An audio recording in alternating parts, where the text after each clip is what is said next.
Episode के starting में number 4 वाली बैटलशिप को तबाह कर दिया गया था, जिसकी वजह से लूफी वहां से दूर जाकर गिर गया। थर्ड गियर की वजह से लूफी एक बार फिर से छोटा हो गया था। उसने बोला, बाल बाल बचे, ऐसे वो लोग क्या पागल हैं, वो खुद की ही शिप पर हमला कर रहे हैं। पर जो भी हो, थर्ड गियर सही में कमाल का था, लेकिन लगता है कि मेरा शरीर इसे सही से कंट्रोल नहीं कर सकता। और फिर लूफी वहां से भागकर कहीं पर जाने लगा और बोला, जब तक कि मैं ऐसा हूँ मुझे जाकर कहीं पर छुप जाना चाहिए, वरना ये सब मुझे मार देंगे। फिर यहाँ पर एनीज लॉबी का सीन दिखाया गया, जहाँ पर हमला अभी भी जारी था। सब लोग जान बचाकर वहाँ से भाग रहे थे और फ्रैंकी के एक साथी ने बोला, हाँ जल्दी करो वरना हम यहाँ पर मारे जाएंगे। यहाँ पर योकोजोना ने दादी कोकोरो की बात को याद करा, जहाँ पर दादी ने बोला, फ्रैंकी जिससे तुम काफ़ी ज़्यादा प्यार करते थे, उसे भी वो सब लोग टॉम सैन की तरह लेकर चले गए, तो क्या तुम मदद करोगे? और ये सब याद करने के बाद योकोजोना रोने लगा, क्योंकि उसे नहीं पता कि फ्रैंकी बचेगा या फिर नहीं। फिर यहाँ पर उस CP5 वाले को दिखाया गया, जिसने बोला, तुमने देखा नंबर 4 वाली शिप को तबाह कर दिया गया, मतलब कि जिस शिप में तुम्हारा कैप्टन यानी कि लूफी था उसे अभी तबाह कर दिया गया, जिसका मतलब कि लूफी अब नहीं बचा होगा। जिसे सुनकर फ्रैंकी ने बोला, पर उसमें तो तुम्हारे भी लोग थे, तो ये है तुम्हारा इंसाफ, अपने ही लोगों को मार देना। CP5 वाले ने रिप्लाई देते हुए बताया, सुनो रॉबिन को हमें दे दो, बदले में मैं तेरे किए गए सारे के सारे अपराधों को माफ़ कर दूंगा। और वैसे भी तुझे उसे बचाने की क्या ज़रूरत, तू कोई पायरेट भी नहीं है, तू उसे मुझे वापस कर और मैं तेरी सारी की सारी सज़ा को माफ़ कर दूंगा। और अगर ऐसा नहीं करा तो तू भी मारा जाएगा, बिल्कुल टॉम के जैसे। उसने हमारी बात नहीं मानी, इसलिए बेचारे को मरना पड़ा। और तभी फ्रैंकी ने उसे तेज़ी से मार के पीछे फेंक दिया और बोला, बकवास करना बंद कर। CP5 वाला काफ़ी ज़्यादा गुस्से में आ गया था और उसने अपनी तलवार को बाहर निकाल लिया। उसने बोला, जाओ और निको रॉबिन को यहाँ पर लेकर आओ। और फिर उसने अपनी एलिफेंट वाली तलवार से निको रॉबिन पर हमला कर दिया। पर इस सबसे पहले कि वो रॉबिन को छू पाता, फ्रैंकी उसके जस्ट सामने आ गया और उसने बोला, सुन हाथी, अगर तू मरना नहीं चाहता तो अपनी नाक नीचे कर दे, बिल्कुल पहले के जैसे। उस हाथी ने फ्रैंकी की बात मान ली, जिसके बाद फ्रैंकी ने बोला, रॉबिन क्या बाकी सब सही में यहाँ पर आएंगे? जिसे सुनकर रॉबिन ने बोला, हाँ वो सब पक्का आएंगे। यहाँ पर फ्रैंकी ने बताया, मैंने अपना सब कुछ इस लड़ाई में लगा दिया, जितना कि मैं कर सकता था वो मैंने सब कुछ कर दिया। मुझे नहीं पता था कि उस दिन के बाद ऐसा कोई दिन वापस से आएगा। अगर उस दिन मेरे पास ताकत होती तो शायद मैं टॉम सैन को बचा पाता। टॉम सैन को पायरेट किंग की शिप बनाने के लिए एग्जीक्यूट कर दिया गया। मैं चाहता था कि टॉम सैन को बचा पाऊँ, पर हमारी लड़ाई और किसी से नहीं बल्कि खुद वर्ल्ड गवर्नमेंट से थी। हम कुछ भी नहीं कर सकते थे।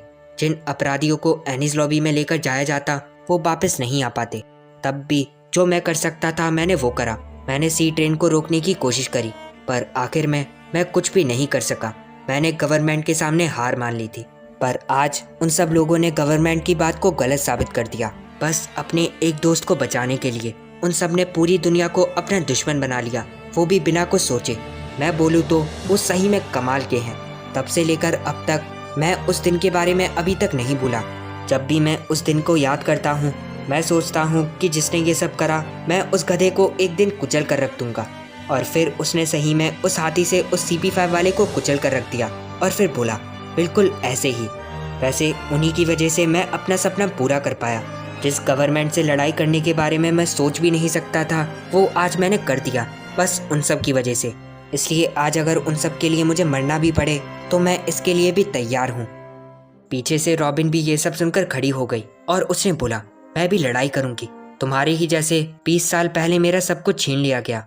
और इस सब के बाद हमें एक पास्ट का सीन दिखाया गया, जहाँ पर सोल ने बोला, जाओ रॉबिन, जाकर अपने दोस्तों से मिलो।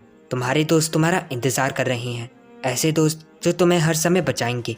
और ये सब याद करने के बाद उसने बोला, हाँ बस्टर कॉल एक बार फिर से आ गई। ये सही में वही है जिसने मेरे से मेरा सब कुछ छीन लिया। पर इस बार ऐसा नहीं होने वाला। सोल, मुझे आखिर अपने दोस्त मिल ही गए, जैसा कि तुमने बोला था। मैं अब अकेली नहीं हूँ। फिर यहाँ पर फ्रैंकी फैमिली को दिखाया गया, जो कि अपनी अपनी जान बचाकर वहाँ से भाग रहे थे।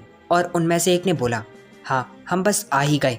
पर जैसे ही वो सब वहाँ से आगे गए, सामने खड़ी हुई बैटलशिप को देखकर सबको एक काफ़ी बड़ा झटका लगा। और एक वाइस एडमिरल ने बोला, अपने ऑफिसर की ID पता करके उन्हें बैटलशिप के अंदर बुला लो और बाकी सबको तबाह कर दो।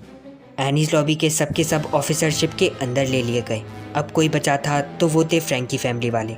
नेवी ऑफिसर ने उन सब से बोला, अगर कुछ करा तो मारे जाओगे। जिसे देखकर पाउली ने बोला, लगता है कि सही में अब हम कुछ भी नहीं कर सकते, अब हम सब मारे जाएंगे। यहाँ पर उस वाइस एडमिरल ने बोला, निशाना लगाओ, हम इन सबको यहाँ पर ख़त्म कर देंगे। फिर यहाँ पर लूची को दिखाया गया, जिसने बोला, तुम्हें क्या लगा? तुम्हें लगा कि तुम मुझसे बच जाओगे?